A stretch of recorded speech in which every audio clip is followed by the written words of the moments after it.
প্রিয় দর্শক বন্ধু, আজ আমরা আলোচনা করব গরুর পুরাণের সেই অলৌকিক রহস্য যা জানলে আপনার গায়ের লোম খাড়া হয়ে যাবে। আলোচনার বিষয় হলো কেন বারবার কন্যা সন্তানের জন্ম হয়, শত চেষ্টা করেও কেন পুত্র সন্তান জন্ম হয় না। যদি ভিডিওটি ভালো লাগে তাহলে একটি লাইক করবেন আর কমেন্টে লিখবেন আমার মেয়ে আমার গর্ব। চ্যানেলে নতুন হলে সাবস্ক্রাইব করবেন।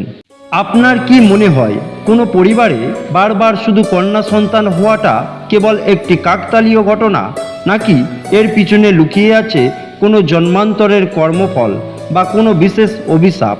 আধুনিক বিজ্ঞান একে ক্রোমোজোমের খেলা বললেও গরুর পুরাণ কিন্তু বলছে সম্পূর্ণ অন্য কথা। কেন কিছু মানুষের কপালে পুত্র সুখ জোটে না, আজ আমরা একটি গল্পের মাধ্যমে জানব। গরুর পুরাণের সেই গোপন সত্য যা শুনলে আপনার গায়ের লোম খাড়া হয়ে যাবে। এক গ্রামে অত্যন্ত ধনী ব্যক্তি ছিলেন বিজয়বাবু। সব থাকলেও তার মনে শান্তি ছিল না, কারণ তার 4 মেয়ে কিন্তু কোনো পুত্র নেই। একদিন তিনি এক পরম জ্ঞানী সন্ন্যাসীর আশ্রমে গিয়ে আক্ষেপ করে বললেন, বাবা, আমি কি কোনো ঘোর পাপ করেছি? কেন ঈশ্বর আমার বারবার কন্যা সন্তান দিচ্ছেন কিন্তু একটিও পুত্রের মুখ দেখাচ্ছেন না? সন্ন্যাসী মৃদু হেসে বললেন, বৎস, তুমি একে দুর্ভাগ্য মনে করছো? তুমি কি জানো গরুর পুরাণের 9ম অধ্যায়ে এই নিয়ে কি লেখা আছে? সেখানে পরিষ্কার বলা হয়েছে, কোনো দম্পতি যখন বারবার কন্যা সন্তানের মুখ দেখেন তখন বুঝতে হবে সেই পরিবার অত্যন্ত সৌভাগ্যবান। বিজয়বাবু অবাক হয়ে বললেন, সৌভাগ্য?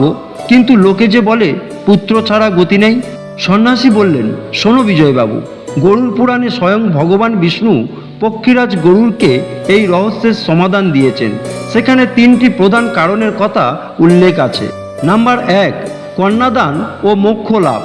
গরুর পুরাণ অনুসারে যে ব্যক্তি পূর্বজন্মে অত্যন্ত দয়ালু ছিলেন এবং অন্যের কন্যাকে নিজের মেয়ের মতো আগলে রাখতেন, ঈশ্বর তাকে এই জন্মে বারবার কন্যা সন্তান দেন।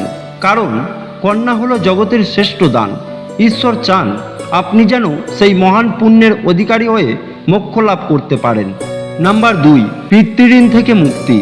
শাস্ত্রমতে পুত্র আসে বংশের প্রদীপ হতে, কিন্তু কন্যারা আসে পিতৃপুরুষদের আত্মা তর্পণ করতে। যদি আপনার পূর্বপুরুষদের কোনো অতৃপ্ত ইচ্ছা থাকে তবে সেই পুণ্যময়ী কন্যারা দেবীরূপে জন্ম নিয়ে আপনার বংশকে পবিত্র করে। নাম্বার 3, কন্যা সন্তান অভিশাপ নয়, শুদ্ধিকরণ। যদি কোনো বংশে অতীতে কোনো নারীর ওপর অত্যাচার হয়ে থাকে তবে সেই বংশের পাপ ধুয়ে ফেলার জন্য বারবার কন্যা সন্তান জন্ম নেয়।